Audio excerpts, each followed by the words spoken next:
The PlayStation 4 Pro is finally here, as of course it released today. And for the foreseeable future, at least until Scorpio comes out, it will of course be the most powerful console on the market, even if it isn't powerful enough to be pushing true 4K gaming. However, we have some interesting comments from the technical director over at Crytek, whose name I'm probably about to butcher, so do forgive me, Rok Erzhevek. That's my best guess. Obviously, Crytek are best known for their incredible technology. They push their graphics to the limit. Can it run Crysis is a thing for a reason. So he gave his thoughts on the PlayStation 4 Pro and whether or not that extra horsepower under the hood can actually be used for meaningful improvements besides the upscaled 4K.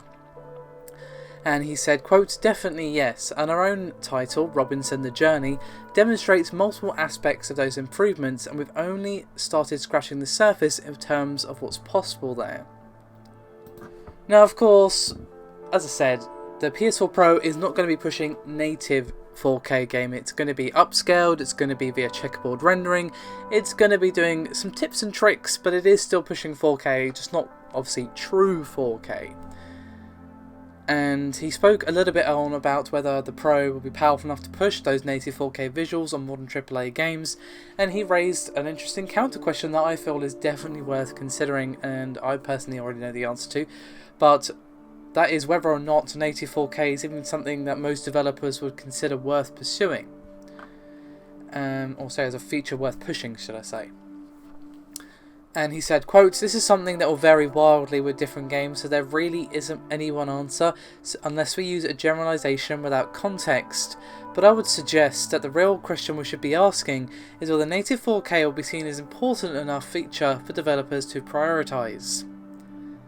And to be honest, I would say not really. I mean, 4K is great and all, it looks amazing when you can actually get 4K, even if it's downsample 4K or actual true 4K, which is quite hard to get, or even on PC. But you can do it, of course, if you have enough power and, of course, the right game. 4K looks amazing, no argument there. But I would say, on the console side of things, as I have been saying for a while now, kind of felt like a stuck record at this point, but hey-ho, is I feel like the frame rate is what we should be pushing. A lot of people were a bit disappointed that a lot of games, not all of them by any means, there were some at 60, but most of them were still at 30, and obviously there were games that were poorly optimised and even below that.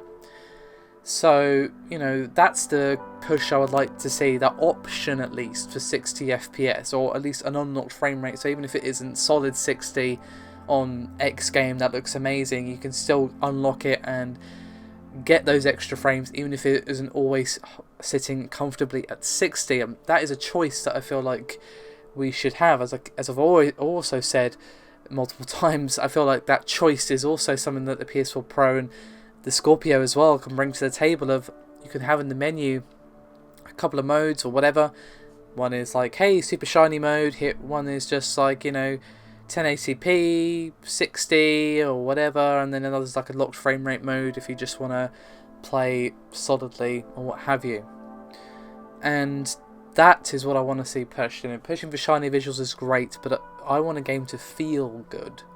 Looking great is one thing, that's always nice, it's a bonus, but I'd rather a game feel good, to be honest, if I could choose between the two.